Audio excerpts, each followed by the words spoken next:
CM Revanth Reddy కర్ణుడు కాదు క్రూరుడని మండిపడ్డారు మాజీ మంత్రి హరీష్ రావు. ఖమ్మం వెలుగుమట్లలో ఇళ్లు కూల్చేసినప్పుడు బాధితులు గుండెల విసలా రోధించారు. అక్కడికి బందోబస్తుకు వెళ్లిన పోలీసులు కూడా కంటతడి పెట్టారని చెప్పారు. ఖమ్మం బాధితుల వీడియోలు చూసి రాష్ట్రమంతా బాధపడ్డది, కానీ వీసమెత్తు బాధపడని క్రూరుడు రేవంత్ రెడ్డి అని ఆయన ఆగ్రహం వ్యక్తం చేశారు. వాళ్ళు ఏడుస్తా ఉంటే ఖమ్మంలో టీవీల్లో చూస్తే పాపం ఎస్ఐ కళ్ళలో నీళ్లు పెట్టుకున్నాడు.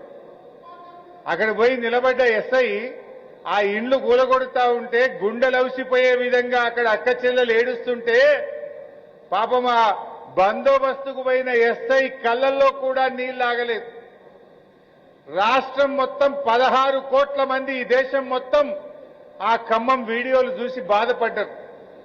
అంటే ఆ ఎస్ఐకి కళ్ళలో నీళ్లు వచ్చినాయి, ఆ వీడియోలు చూసిన మనందరం కూడా బాధపడ్డాం. కానీ వీసమెత్తు బాధపడని క్రూరుడు ఈ రేవంత్ రెడ్డి.